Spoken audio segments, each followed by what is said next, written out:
É o que ouviremos agora, e eu peço que todos permaneçam em silêncio, porque o som não está chegando muito bem lá atrás e nós devemos ouvir com atenção.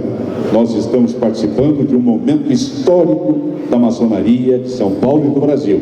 Nós estamos fazendo história, e dentro dessa história, pela primeira vez, um vice-governador do estado, nosso irmão, nos dirigirá a palavra. Irmão Márcio França.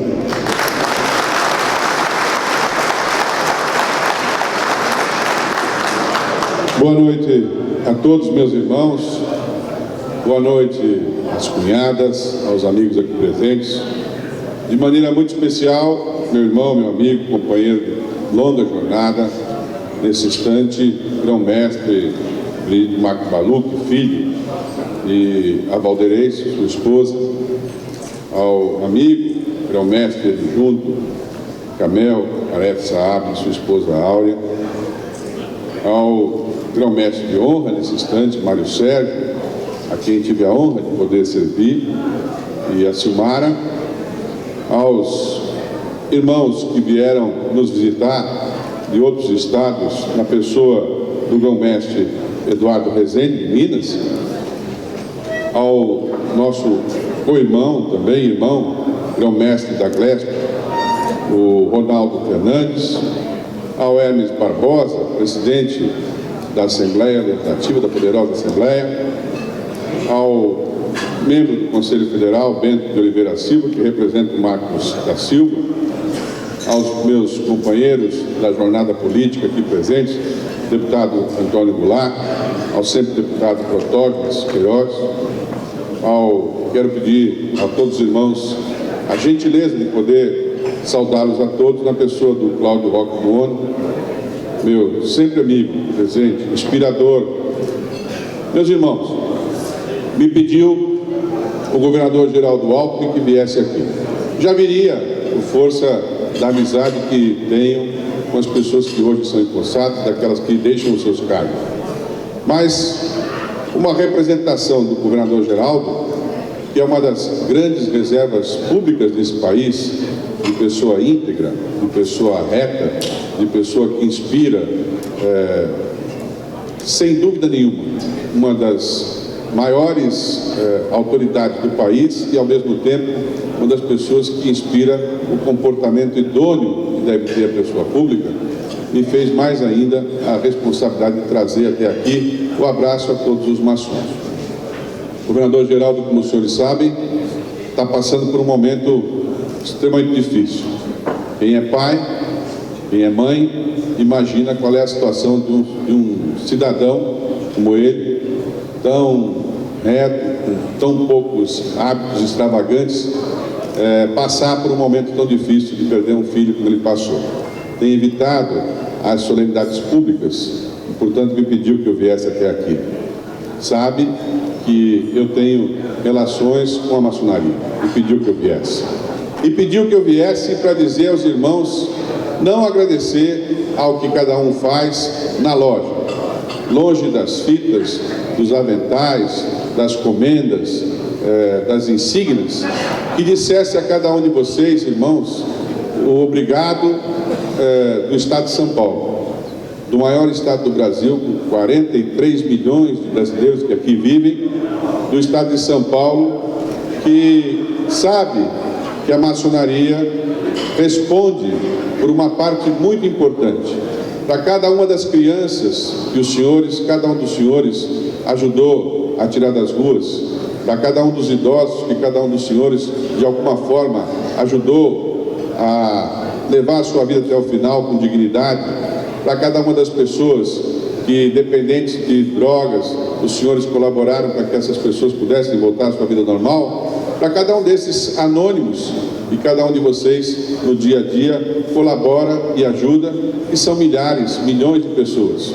Para essas pessoas, me pediu o governador Geraldo Alckmin que viesse aqui.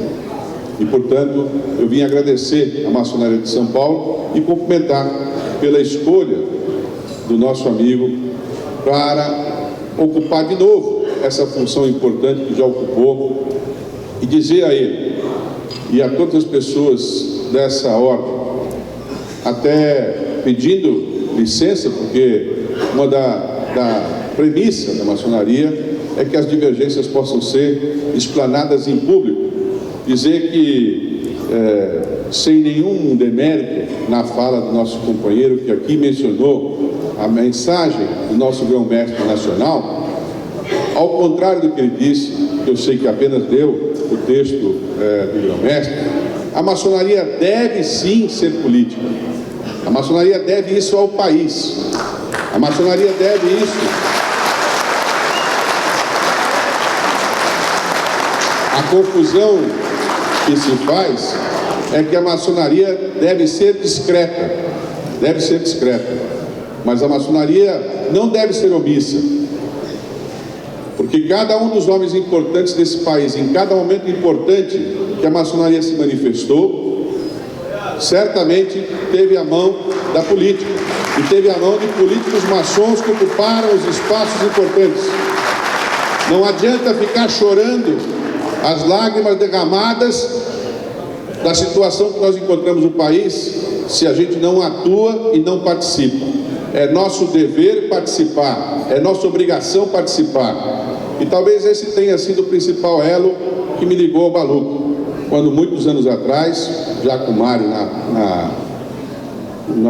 ocupando a função de adjunto, eu disse a ele: Baluco, nós temos a obrigação aqui em São Paulo de interferir em cada lugar que devemos interferir. Quando eu fui prefeito, a maçonaria interferiu na minha cidade e foi muito importante para resgatar uma grande cidade de São Paulo. E, portanto, é importante a maçonaria interferir. Isso não quer dizer que a maçonaria tem que participar do mundo partidário, mas ela tem que participar do mundo político. Sim, senhor. E mais do que isso, nós estamos a poucos passos. E eu sei, e o Baluco sabe também, e também o Camel, e nós aqui em São Paulo temos mais obrigação do que o resto do país, porque São Paulo responde por 72% de tudo que se faz em pesquisa e desenvolvimento do país. Não é pouca coisa. Aqui em São Paulo, os nossos 43 milhões de habitantes, com tanta coisa, com certeza, com mais estrutura econômica do que muitos estados do Brasil, deve também ao Brasil repartir o seu conhecimento, mas também deve interferir no Brasil, porque não é possível que a gente imagine que a locomotiva paulista vai para sempre arrastar os vagões que não andam. Nós precisamos sim colocar todo o Brasil no ritmo de São Paulo, no ritmo de um estado que cresce, num ritmo do estado que é reto, que é idôneo, e consegue colocar as suas coisas no seu lugar. Ano passado, o Brasil fechou com 23 estados em déficit. São Paulo fechou com 5 bilhões e 400 milhões de superávit. O nosso superávit apenas neutralizou o déficit dos 23 estados. Por quanto tempo nós vamos fazer isso?